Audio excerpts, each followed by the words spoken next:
Welcome back to the REI Agent. I am here with Mikel. Michelle, thanks so much for joining us. Oh my gosh, my pleasure. Thanks for having me. Now, Michelle, this is going to be a little bit of a different conversation than the one we usually have, but it's going to be one that I think everybody's going to really find useful and interesting. So, you did have your license at one point, but Mm. can you explain why and Yeah. what you actually do in the real estate space? Yeah. I love this question because I think most people just assume that I'm an agent because I pretty much could be tomorrow if I really decided to put all my effort and energy into that.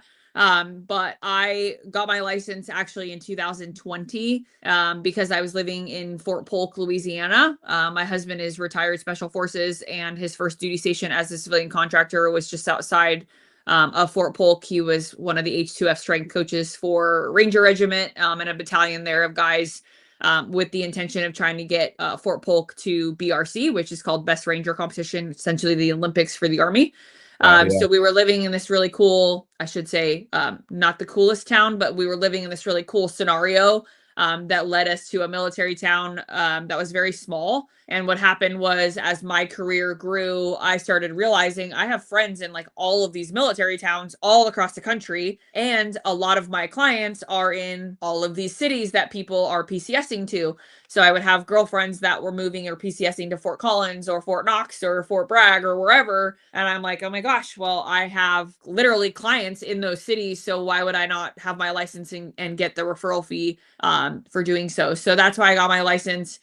It was active for about 4 years, a little under 4 years, and then I actually let it lapse. I'm just frankly too busy, honestly, and it's not a high time out, or like the time output isn't as valuable for me, if versus putting my energy in other places. But what do I do for a living? I teach mortgage, real estate, and sales professionals how to outbound prospect using social. So I sort of debunk the vast majority of social media myths and ideologies of virality and the algorithm, and how many followers do we need, do we need to do more video, what gadgets do we need? We don't have those conversations in my world, because at the end of the day, if you're sick of spending time and energy and money on social and you're wondering why it's not making you money, you're probably living in a reactive, not a proactive space. So usually the people that call me are the ones who say, Michelle, I've literally spent thousands of dollars on this and I haven't gotten a single lead. I know why, right? And I can fix it.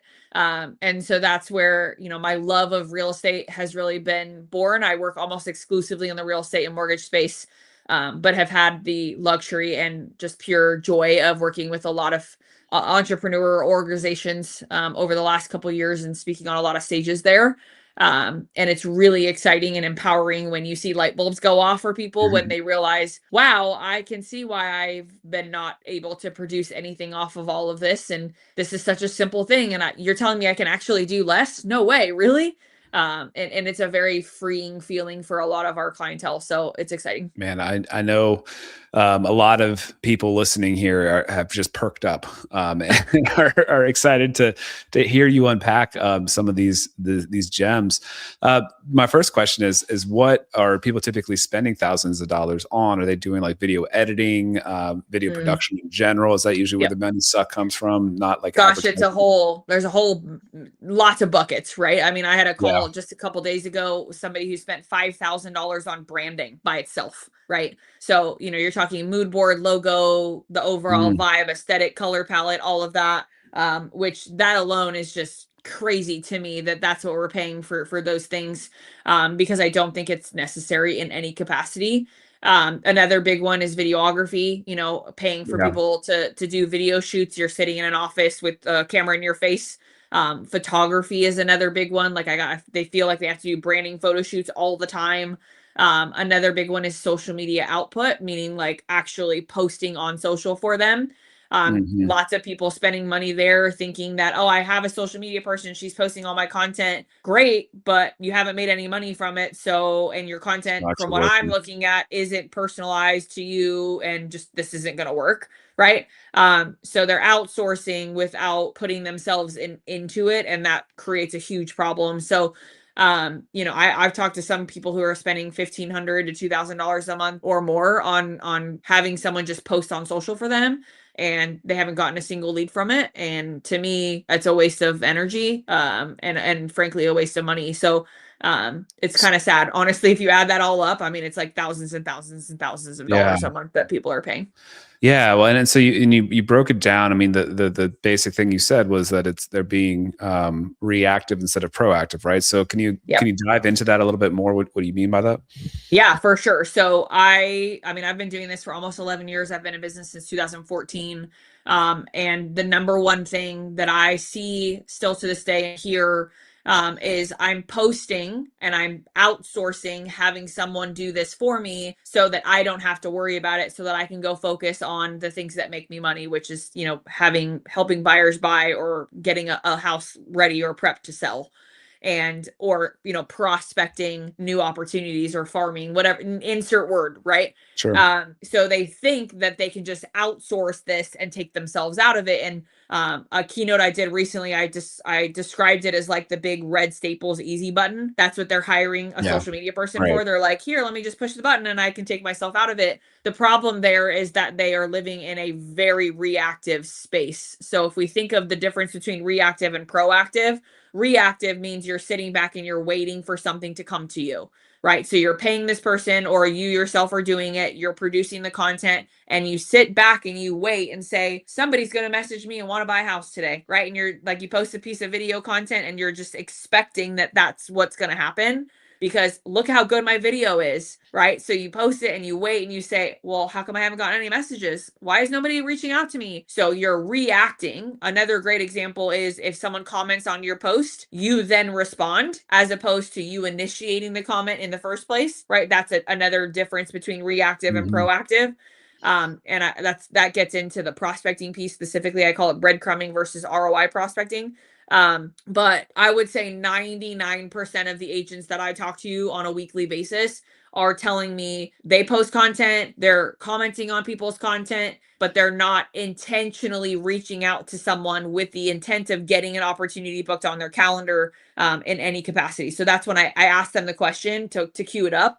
I'll say, how many of you guys are getting messages in your inbox? Like, are you receiving inboxes on a daily, bi-weekly basis from people that want to do business with you? 99% of them say no. Right. So what's the problem? The problem is that they're, again, reactive waiting. They're not proactively sending those messages out. So proactive in my world is we take the bull by the horns and we create our success, right? We don't wait for it to come to us. And I think social media in general, we're living in, what I would kind of consider the most dopamine driven world ever today. So people are assuming post and you're going to get this hit of this is going to happen. That's not reality. Especially because the world we also live in is very inundated with noise. And we have to sift through it.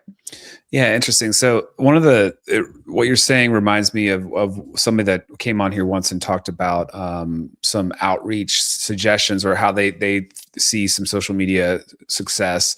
And one of their thoughts was, so if you're doing kind of prospecting, if you're reaching out to you're going through your database, that kind of thing, as opposed to calling or texting or whatever that person, that they will then DM them through whatever platform they're really trying to push. So if it's Instagram, let's say it's Instagram, they message them there, so that then the algorithm, their theory was the algorithm would then show them their content more because they have interacted with them through social media. Is that an example of what you're talking about? Yeah, that's a great example. And that's 100% truth. What the person said to you, that's without a doubt what we want, right? If I send you a message on Instagram and you respond and we have a good back and forth, I'm now going to see your content more, just because Instagram says we've interacted before, right?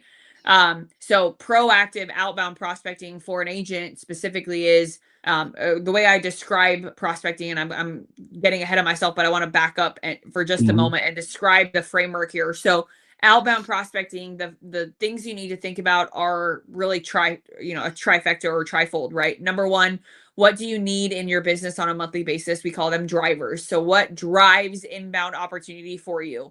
Notice I didn't say the word leads, right? Because I don't use that word in my world, because the opportunity or the driver that we need is what creates the opportunity for leads to happen in the first place. So what we need to get from our prospecting is the opportunity to get in front of the lead, not the lead itself, right? So, I'm a keynote speaker. I travel the country getting to do a lot of speaking. And one of the things for me that drives inbound opportunity into my business is speaking, right? So when I'm trying to source something, I'm not sourcing an individual lead. I'm sourcing the opportunity or the stage that's going to get me in front of the lead.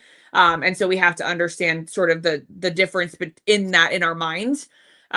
So we have to, for my agents, I want you guys to identify what are the things you need to do on a monthly basis that drive inbound opportunity into your business, right? A great example, I have an agent that lives in Lake Hartwell, Georgia. She's one of my number one clients. She's been with me for 2+ years.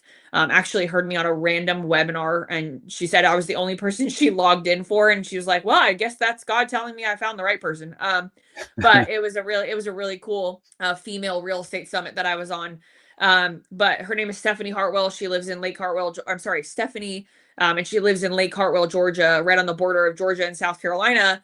And one of the things that Stephanie and I developed for her as a driver is this Popeye thing. So Popeyes is very popular, right? Everybody's doing it. But what she did is her little tag, she would have her Instagram and her TikTok and LinkedIn, YouTube, all of the little handles right on it. But she had a whole box of them in her car with her everywhere she went, right? So if she was going and dropping off something at the wrapping paper place during Christmas, right, to get something wrapped, she would give the lady something. If she was picking her kids up from school, she would give it to the teachers, right? If her son plays basketball, so she would go, and whenever her son would play basketball with a coach or a game, she would give one to the coach and one to the coaches on the other team, right? So she was just like spreading her web, if you will, everywhere, but all of it drove back to social with the intent of she wasn't asking them for business. She just wanted them to go find her on social, right? Because her content was super, super good.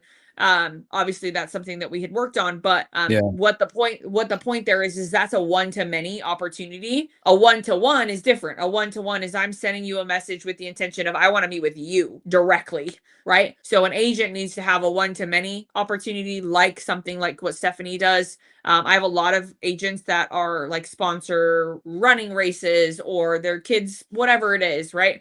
So that is what a one-to-many opportunity looks like. But one-to-one is very different, because one-to-one is I'm sending you a message on Instagram, or I'm sending you a message on LinkedIn or Facebook, wherever, and I want you booked on my calendar so I can talk to you. Right. So what does that driver look like for everybody? It's different. Some agents want to meet with title people. Some agents want to meet with consumers directly, right? Meaning direct to the person that can actually buy or sell. Some people only want to meet with small business owners, or that's one of their core drivers, is meeting intentionally with, as many small business owners in their city as they can. So every agent has sort of different drivers for them. It's based off that conversation that I need to have with them. But the point is one to many, two one-to-ones. Those are the drivers. Those are the things that we know if I do those things on a monthly basis, the leads will come. Okay. So then there's obviously the piece here as well of having good content, right? I mean, like kind of that's an important bit here too, right? It is. What are your thoughts before we get into what that looks like? What are your thoughts about some of the the viral video trends and that kind of stuff, and maybe things being a little bit silly, that we see a lot of that kind of stuff in marketing. There's people that have gotten huge followings from being kind of off the wall. I don't know how much real estate The they're taco selling. guy. The word, the Tampa Brie. I don't know if you've seen her, but she's hilarious. Like she's like one of the funniest people I've ever followed. But yeah, I'm just curious how people receive her, because she's pretty crude in a lot of what she says. Yeah. I'm not a trend person. I really don't follow them. I purposely don't engage with them. Because I think one of the biggest things is social anxiety is such a real thing, right? Where we feel like the white picket fence next door, I want to be that. I think the grass is greener over there. If we try to do those things, that just creates an enormous amount of, anxiety and stress and panic. And as I mentioned earlier, I just think we're living in such a distracted, sort of dopamine driven business environment, if not the most in history. So I think, salespeople, in this case, realtors, they're overwhelmed by the constant noise of AI or the algorithm or Yeah. content or economic uncertainty, right? Of like, and also frankly, the comparison culture of, hey, so-and-so did that video and they did well. So does that mean I have to in order to not feel like I'm behind? So I think trend chasing creates so many other things that we can certainly talk about. But the most important one that I want to share from a personal standpoint is burnout. We Mm. have so much burnout happening when it comes to social, especially because we're just tired, right? We're like, I'm Yeah. doing all the things and I'm just like, it's not working. So my sort of nugget here that I'll tell you is burnout in my world, or my definition of it, if you will, is that burnout isn't doing too much. Burnout is actually doing too much of the wrong thing. And I've had several personal experiences with burnout. As a very high performing female, I was burning out a lot, and I couldn't figure out why. And there was an afternoon, it was like a midday Wednesday, and I went downstairs and I sat in my husband's office, who works from home now, and I just started crying on a Wednesday afternoon, and he just looked at me and he was like, "What's wrong? Like, it's Wednesday," right? And I just was like, "I'm having such a long week." And he looked at me again and he's like, "But babe, it's Wednesday." Right? And I was like, "I just feel like I need a break. I'm just tapped out." And he was like, "Well, 2 weeks ago, we just got back from a vacation." So, again, it was like, what Mhm. is wrong here? Mhm. And I really had to slow down. And this was about a year and a half, almost 2 years ago. And I remember it vividly, like it was yesterday, because I slowed down for a second and I realized I was genuinely trying to do all the things that everybody else was doing. I was as far as being on the speaking circuit, I was a younger female speaker, trying to keep up with what everybody else was doing. And is my speaker kit good enough? Am I reaching out to enough people? Why haven't I been booked as much? And like, I'm looking at all these other people, and I was exhausted, like just purely wholeheartedly exhausted. And I just had to let that go. Right. So I think trend chasing, the algorithm, AI, what's going on with ChatGPT, what's going on with Gemini, what's going on with all the stuff. It's just so much for one human to Yeah. really tolerate. Now I'm not saying don't use those things. I use ChatGPT literally every single day. Mhm. And it's actually my macro coach now, which is kind of funny. But the truth is it's so hard for somebody to try to keep up with all of that. So when I see these trends and these people trying to do the trendy things, what I want them to understand is that there are ways to do it in a more sustainable way. Mm. And I want to say that again, right? So there are trends and there are things that we should be doing, or we feel like we should be doing, that instead of feeling exhausted, we can do it in a more sustainable way. And here's a great example. So one of the four pillars of content I teach my clients is what I call value series. So value series, it's a trademarked form of content I built back in 2019 when I launched Beyond the Method. And what it is where you combine your passions with your pain points. So who are you as a human outside of work? And you combine it with a pain point of your ideal client. Great example. I have a client right now who built his first value series. He loves poker, hosts guys night once a month. They play poker. They do all the fun things related to the card game. I personally don't play poker. I'm a big rummy fan, but not poker. But the whole video series, it's a 5-part series where we use ChatGPT to create an analogy between his love of poker, which required him to write 4 to 6 sentences about why he loves poker so much. And then we make an analogy between that and a pain point that his ideal client is currently dealing with. So in order for me to help him arrive at that, we dissect his last 10 transactions and we have him really break all of them down. If you look at all of the last 10, what are the things that people are struggling with? What are buyers coming to you with? What are sellers coming to you with? What are some of the questions? You've heard all of this stuff, so it's not new information.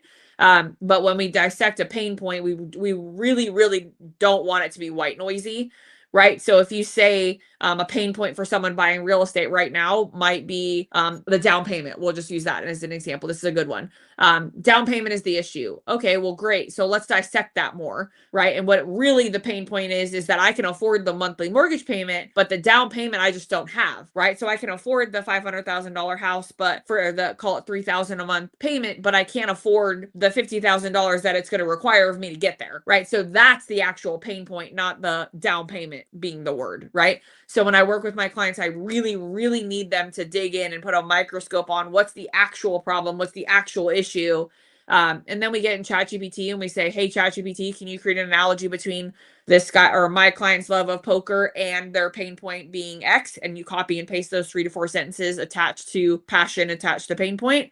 And then at the end of it, you say, can we make a 5-part series out of this? That's your value series. And the thing about this is he gets to record all 5 videos playing poker, right? In the element of playing poker. And so it's really fun for him. His first video, I remember getting the text message from him when his first one went live, and he was like, okay, that was so scary, but that was like really fun. And for this guy who is not tech savvy, hardly ever on social, he was like, that was fun. And I'm like, good, right? That means we're doing something right. That means you're excited about your content. That means you feel connected and aligned. It's not just a Canva graphic that you threw on Instagram saying, whoa, I did it today, right? So value series is how we become humans and we enjoy the process and we create a brand for ourselves without being trendy chasing. Yeah. I mean, that's authentic. Yeah, I like that a lot. One of the follow-up questions I had from what you were saying earlier, and I don't want to jump ahead if you were going to talk about the rest of the pillars or something, but I did want to get your opinion on AI as far as like, I mean, image generation, if people are using AI images, and in their social media content. What do you think about that?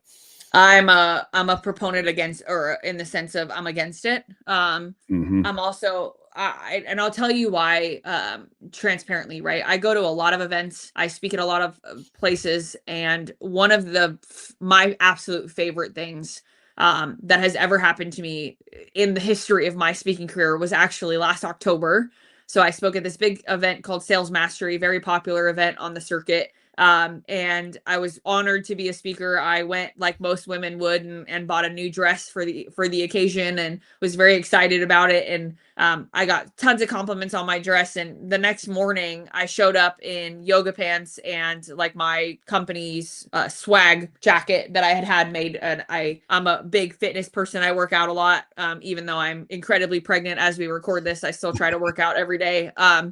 But I was wearing an Athleta hoodie with a zip up in the front and yoga pants. And it had my Burma Media logo on it. Like I was trying to still be cute, but I had multiple people come up to me and they're just like, Michelle, we just wanted to tell you. And mind you, they were all women, which I thought was interesting, but they all came up to me, not all at the same time either, which was also cool. But they're like, Michelle, we just want to let you know you looked beautiful yesterday, but seeing you in this, like, this is the Michelle we know. And we just want to honor that this is who we know. And in that moment, that was the only affirmation I needed, right? Of the best version of me is me. And trying, I do really love that dress and I will for sure be wearing that dress again. But, the truth is that AI is such a scary thing when we think about it in a lot of ways. It's so valuable. And like I said, I use ChatGPT every single day. So I'm not discounting the value. But when we go and we meet people in real life, are we who we say we are? You know what I mean? Yeah. And are we the people who we're connected to on social, right? Like, when I meet people in person and they're like, Michelle, how was Knox's birthday? And I'm like, I don't even know your name. I'm looking at their name tag. Like, who are you? Right. But like, they know me, right? Yeah. They know who I am as a human outside. So I think we just have to be careful when we bring AI into that. I have a client who came to me from another event, and what she was doing, all of her videos were actually AI of her. They were not her, right? So like it looked like her, it sounded like her, but all she had to do was voice record it and then she put it into the software and it made a video of her look, and it looked super legit, right? Yeah. But she was like, yeah, it's so much easier because I don't have to be involved in it. And I think you're just losing the authenticity piece in my opinion. Yeah, no, I have a very similar opinion, and I think I've been thinking about this and chewing on this a little bit. I think to kind of play off of something you said earlier is like, we are just bombarded constantly with like just things are thrown at us all the time. Like we have so much information coming at us all the time. Everything's fighting for our attention, especially on social media. And we're also in a political climate where things have been weaponized so much that we don't even know it's true anymore.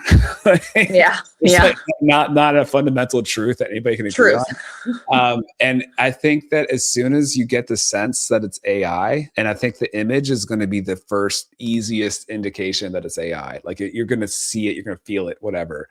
Like to me, I'm like just discrediting everything that's happening now. Like even if like somebody wrote the post organically, and it's all them, or AI, whatever. If I see an AI image, I'm probably just going to move on. I'm going to go on to the next thing that's fighting for my attention, because I'm like, I don't even know if this is true. I don't even know if this is accurate, or is this just a bot? Like, I think to me, that's something to be aware of. And it is trendy. There's a lot of use cases for it. It's a great tool, but I think it also is easy to then discredit what the content is if it seems like it's AI generated. Well, I mean, there's data around that, right? Like there's literal data and studies done by all kinds of different platforms, and we can certainly Google them and find them. But the most recent study I've read very recently was around AI use in the way people perceive brands. Right. So the value that someone has, or the respect, if you will, in another way of putting that towards a brand that's using or almost exclusively using AI and how they produce content. I mean, it's hurting reputations, like truthfully. And I'm not saying that, that's the math saying that, right? So that's the population that they're pulling from a data standpoint. People are struggling with, is this real or is it not? And again, I think the way we win over a long sustained period of time and create momentum in our businesses is by being wildly authentic. Yes. To a point where I may not get there as fast, but once I get there, I'm going to last there a lot longer than someone else. So trend chasing, I think, is we want to get there quick. And I think that's scary. Yeah, no, and I think one of the frameworks I've heard of using AI, which I think makes a ton of sense, and it's not 100% true. It's not 100% the way I use it, but I think the way it was described is like treating it like you were training an employee. Like if you don't know how to do the thing that you are asking AI to do, then you have no way of knowing if it's actually doing it right. And so you have to kind of train. If you know how to make content, or if you know exactly what you're trying to express in an email, in whatever, a post, you can have AI clean it up, and then you're like, yeah, that's what I was trying to say. But if you don't know what to say, or like, maybe another example of that would be like if you're asking AI to create market analysis, and you don't know how to do market analysis, like for a specific house, whatever, it's going to give you something. It's probably not going to be accurate at all.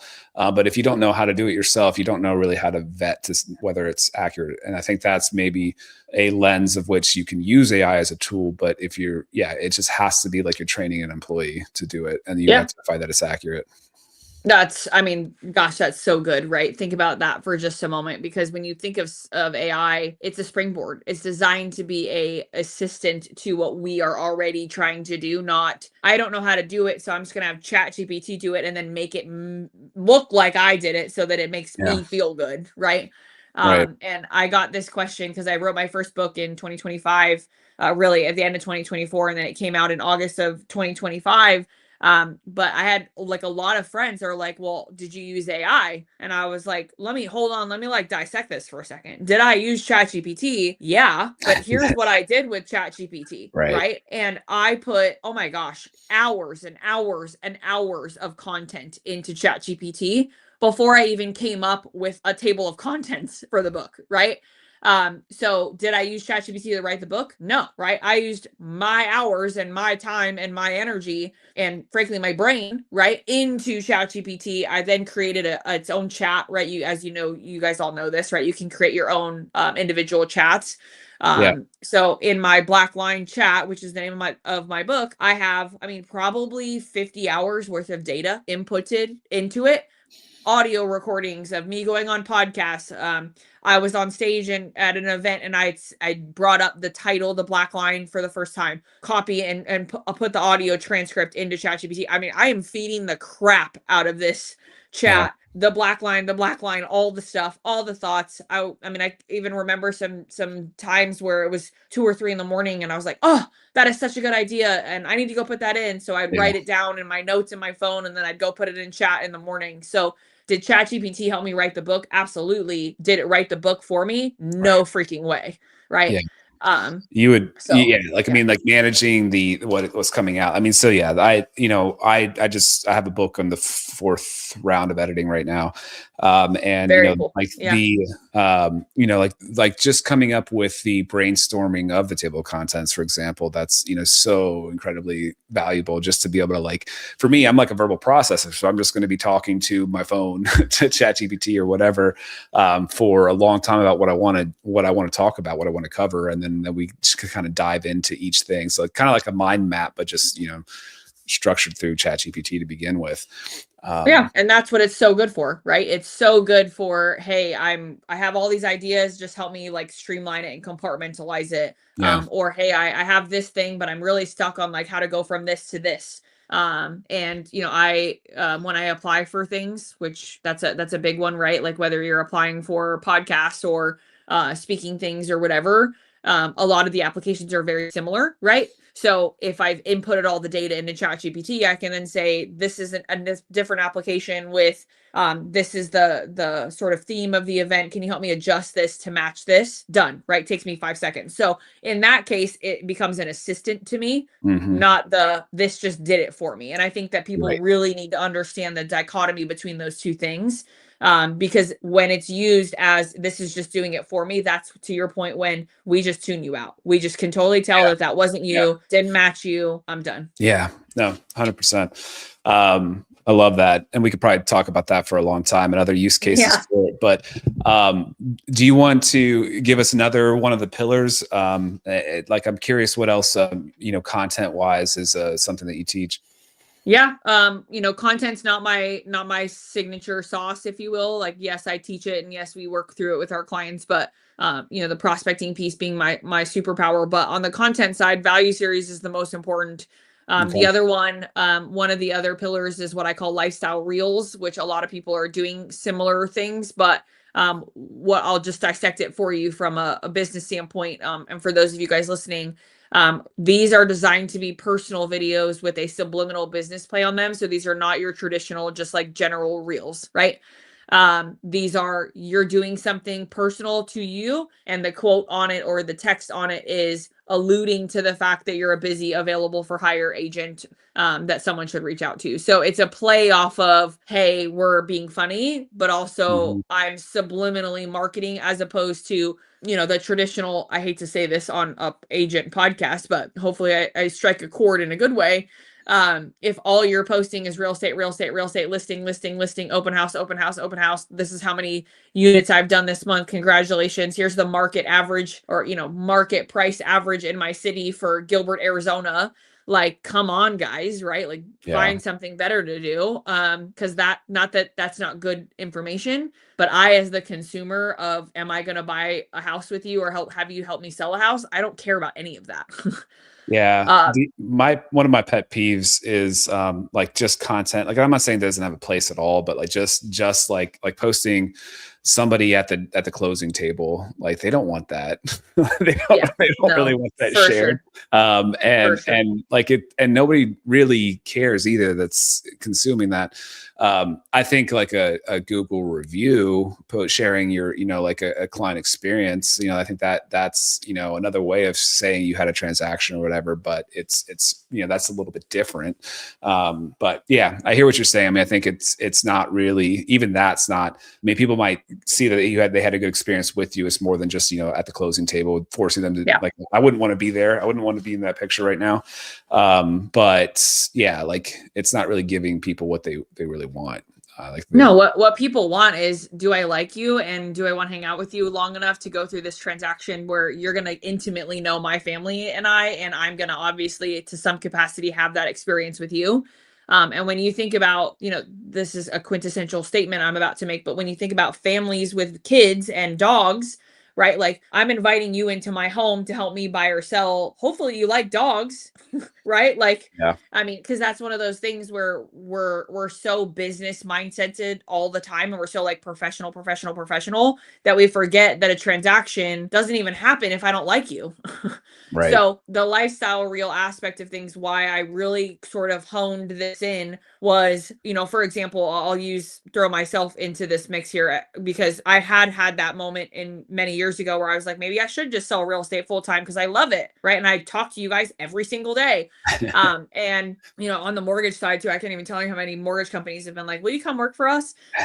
Because which is very flattering. And I don't say that to be silly about, like, I'm genuinely very grateful for the opportunities that have been thrown at me. But back when I was initially thinking very heavily about should I do real estate full time, one of the things I always say is like, if I had made that decision, who would my people be? Right. And I'm a very fit individual. My husband and I both run a lot. I was a competitive swimmer for 20 plus years, all through college, swam Division I for Rutgers, was a high level, very competitive CrossFitter for almost 7 years, just shy of qualifying for the CrossFit Games in Oh, wow. 2018. Awesome. So 2018 was the year that they took regionals away, which you obviously remember that, I'm sure. And I wasn't that was in a the really cult tough then. year. I'm newer. Not in the cold. Okay, so in 2018, they changed the rules of how you qualify for the CrossFit Games. And initially it had been the CrossFit Open. You get to go to a regionals if you qualify as a team or as an individual out of the Open. And then regionals is how you then qualified for the CrossFit Games. Okay. They did away with regionals, which really, really threw the whole country in an uproar because these regionals were throughout the United States. And at the time I was living in Phoenix. So I was in the Southwest region. So it was the latter, like very bottom half of Southern California, like CrossFit Invictus, which is very popular in San Diego, Arizona, New Mexico, right? These kind of 3 tri-states. And then parts of Texas. So the first regionals that I ever went to was in San Antonio. So it was all these regionals throughout the United States. And then the countries, like, for example, like South America would be a regional for the whole country of South America. Sure. Or like, Iceland Annie when she popped on in the scene, or any of the Icelandic ladies who we all love. Those girls would come to the States for a regional in the States because Iceland was so small, they would be part of another region. Those regionals were all done away with, and now it's like this big sanctionals thing. So long story short, I don't even know how I got onto that. What was I even talking about when I I think said who your demographic would be if you were in the business. Yes, thank you. Pregnant brain. I needed you to bring me back. So thank you. The demographic, if I was going to be a realtor, right? I'm like, well, I'm a really fit individual. I love working out. I love CrossFit. I am also a military wife. I live in a military town. My husband is now medically retired, but serves that population. And so I'm like, okay, well, if I'm going to sell real estate, who are my people? Right. And I got to speak to the military wife community, which is a very unique world. And having lived in it now for almost 7 years, they are different. They think different. We operate different. A lot of women especially are very tentative towards creating long-term friendships with people because it sucks when your friends move, right? So you have some other interesting plays there. From a running standpoint, my husband is a hybrid athlete, so he's does a lot of fitness on like the strength side, but he also is trying to qualify for Boston and hopefully qualify this year to run there next year. So he's a long distance endurance athlete. So we live in the running world a lot. We're at a ton of races all the time. So in my mind, I'm thinking if I'm a real estate agent and I want to attract my ideal client and my ideal person that wants to buy or sell, I got to authentically show up as one of those people that I already spend a lot of time with, right? So the lifestyle reels, that's where the concept was really born there, because lifestyle reels is I'm putting myself in my element and I'm putting a subliminal business play on it with the intention of I'm attracting someone who's going to like me because they're like me, right? Yeah. Totally. So, and they're fun. Yeah, I love that. And one of the things that I had a conversation about, kind of getting used to being in front of the camera, getting used to talking, which is like not something people are born with, or some are, but like a lot of people, it's very difficult and very painful for a long time. And I had talked about having some sort of like goal of just, I'm not going to post anything. I'm going to start off with, and ChatGPT could super easily help with this, come up with a 30-day plan where you're doing just a 5-minute talking into your phone or something, a clip, whatever. So you're just used to talking into your phone or to a camera or whatever. You're just used to just getting those reps in, right? And then you might at the end of that time find that one of those pieces you could use, or you'll just probably be a lot more comfortable. I mean, hearing your voice, seeing yourself, talking, being able to just say something when the camera turns on. I know that doesn't come naturally to people. Is that ring true to you? Do you have any advice for that? Getting over that stage, Yeah. fright, if you will? Yes, and no, right? Like, does it come naturally? Yes. Does it come naturally? No. Right? It's kind of like a combination of the two. So, what I discovered was scripts were very difficult for me. Mhm. In the sense of the more and more I listened to myself repeating a script, it was really difficult for me to be me, Yeah. right? So I'm on this call with you. There's no notes. I don't have a script of, oh, if he asked me this question, I got to answer it this way. Like, and I think the authenticity of that is valuable. And then I think the only way to get better at it is to just do it more, right? It's a rep Yeah. thing. Yeah. I have a degree in broadcast journalism. That was my undergrad degree. I used to think I was going to be Aaron Andrews back in the day. Realized one, I wasn't tall enough, and two, I wasn't pretty enough, and three, I didn't want to get paid $4 an hour, so I didn't want to do that. But the long story short, there is, video in general, the best video I have seen is what I call them God moments in my world, and I actually teach these to my clients. But God moments are where we just turn the camera around and we just share what's on our heart, right? So great example. I do business every single day, all day, but I have a 4-year-old who, when he was almost 3, I had heard all of these horror stories. You're a dad, right? You've heard all these horror stories of, oh my gosh, my kid just threw his poop all over the room. It was all over the walls, like all this stuff. And you hear these stories and you're like, that's not going to happen to me. Right. And 3+ years in, hadn't happened to us. My son was totally out of diapers. He was just in overnights, hadn't had an accident in forever. Right. So we were like, oh, we can switch him probably to regular underwear. Well, one morning, I shit you not, literally, no pun intended, I walked into my son's room. My husband had already left to go to work. He had taken his overnight pull-up off, full of poop, thrown it across the room. It was all over our brand new Mm. carpet in our brand new custom farmhouse that we had just built in Clarksville, Tennessee. It was all over the walls. It was all over the crib. I called my husband. I was like, babe, there is shit everywhere, like literally. And he said to me, he's like, the only thing you can do is pick him up, put him in the bathtub, and just leave him there for a minute until you can figure out how to clean the room, right? So I did that, and then I got off, or I got done cleaning all of that up. And how many parents can relate to that, right? But Yes. I got done with all of that, and I get on Instagram and I go live. I just do a live video, and I start talking about this. And as I'm talking about it, I start to see all these subliminal, how does this relate to business? And so that's where the God moments concept was born, right? Because again, the number one form of storytelling is done through analogy. Analogies are the easiest way for people to process and understand information and to honestly see themselves in the scenario. Analogies are super powerful for that. So I'm describing this poop situation on Instagram Live in front of all of the people that are now on this live with me. And as I'm talking, I'm seeing all of these business parallels to running my business. And so I just started talking about it. And the amount of people that came out of the woodwork that ended up either wanting to be clients or wanting to talk to me about work too, all stemmed from me too. My poop, my son does poop and did do that one thing that nobody said would ever happen to me. Scenario. So, I love that. it's wild, man. It's wild. I love that. But true. Yeah, and I've heard there's something too about live versus, I think there's something extra about live, which maybe is after you've gotten a lot of reps in doing videos and stuff, you might feel more comfortable doing lives. I think that can also be extra nerve-wracking for people. But the I love scripting that. was way more nerve-wracking. I don't know about you, but the scripting was way more nerve-wracking for me because it was just so difficult. The more and more I tried it, it was just so difficult to be authentically who I was. Because you get this script from ChatGPT or you get the script that you've written yourself or whatever, and you try to read it and you don't have inflection points in your voice. You don't know where to pause or put your own spin on things. And as I did more and more of them, I just started to feel less and less like me. Yeah. So I just said, I know what the framework is. I know it's hook. I know it's objection. I know it's problem, definition, and solution. So I know the framework. And just let it go, right? Just make sure you start with the cool hook, hit an objection, hit a pain point, problem, aka problem definition, and have a solution at the end.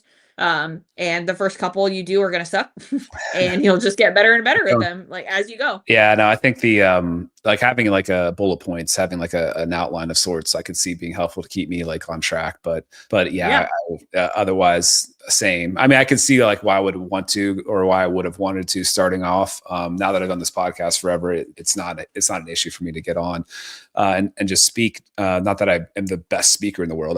and more comfortable with it. But yeah, I think reps, I mean, that answers so many, like, if you want to get better at something, you just got to put in more reps. I know that's coming from two CrossFitters, but it's no CrossFit pun intended, guys. Okay. But anyway, we would have hours to talk. I know your time's valuable, so I do want to transition into the golden nugget section. But do you have any other golden nuggets that you haven't already shared? Because you've shared a lot. I was gonna say, I mean, let's go back through the episode. I think I've said a couple of my favorite ones. But burnout isn't doing too much. It's doing too much of the wrong thing is probably one of the number one ones for me, and a very personal experience that I've had throughout that. And that one particular scenario I shared is probably was a pivotal moment in my life and my career when I really learned what that really meant and why I was feeling that. Another big one of my signature quotes, and I haven't told this story, but I'm happy to. But one of my absolute signature number one things that people like to quote me on is that God gives us a mess to give us a message. And in 2024, I went through some personal stuff that had me talking to God very closely, saying, "Excuse me, but what's going on here?" And what came out of it was life is hard and business is hard. And in order for, I've been in business now 11 years, and I think most people didn't think I'd make it past 2. And, the messy aspect of life, things that happen in our lives, that's already hard enough. And when we understand that the mess is designed to give us an opportunity and to hopefully help us see something on the other side of it, we look at messy as opportunity as opposed to why is this happening to me? So, my book, The Black Line, came out in August last year, and that's my number one quoted thing that people copy or like highlight, and they'll like text me. They'll be like, I read this sentence and oh my gosh, I get it now. Right. And it's kind of one of those big eye-opening things. One of my other favorite ones, specifically related to social, is failure is feedback, right? Failure isn't I suck at something. Failure is feedback of how do I redirect? And that's how we need to look at it. So, think of it as like a warning light when you get in your car, right? If the warning light is on, it's kind of trying to tell you something. And a lot of us do the sort of normal thing of, I'll get to it when I get to it. It's not that bad. Right. And then we're like, oh crap, I'm stuck on the side of the road. And this happened to me when I was driving from Southern California to Phoenix, Arizona. It's about a 4-hour drive from where I live to where I was going, and literally sitting on the side of the road in the middle of going through Indio, California, right, to get to Phoenix, stuck on the side of the road. Because I didn't pay attention to my check engine light. And so that's where the funny saying came from, but the truth is so there, right? When we're failing, it's not a bad thing. It's just okay, hold on, let me sit in here for a second. And what is this showing me?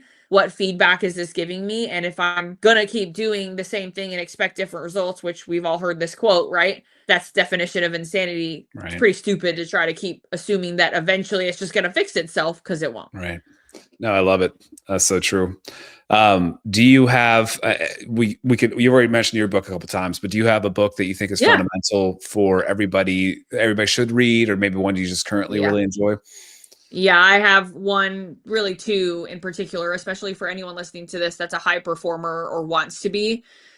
Two best books I've ever read in my entire life, still to this day. Number one is High Performance Habits by Brendon Burchard. I've read that book back and forward 55, so many times. And every time I hear it or listen to it, I see it differently.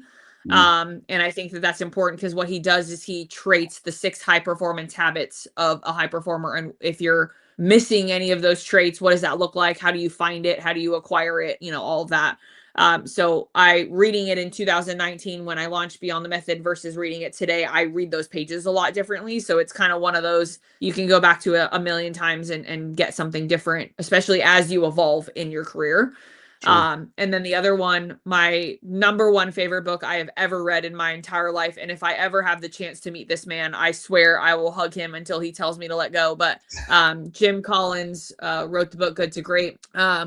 And the best book, without a doubt. I mean, just wholeheartedly the best book. So both of those are on Amazon. Go get them. My book is on Amazon, but I can't say my book is like my favorite book, right? Wouldn't that be rude? People have. Then finally, are you on social media? Like, is there a place people can go to follow? Never, nowhere actually. You really can't find me.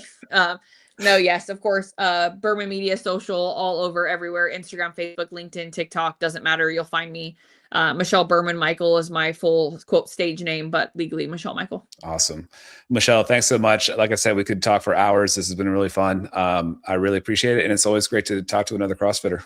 Awesome. Same. I share that sentiment. We really could probably talk a whole nother hour, but nobody wants to listen to us rant for that long. Yeah. Well, thanks again. It's been awesome. And everybody go check out her book. Go buy that, leave her a review. And yeah, again, thanks so much. Thanks for having me. Appreciate it. Thanks for listening to The REI Agent. If you enjoyed this episode, hit subscribe to catch new shows every week. Visit reiagent.com for more content. Until next time, keep building the life you want. All content in the show is not investment advice or mental health therapy. It is intended for entertainment purposes only.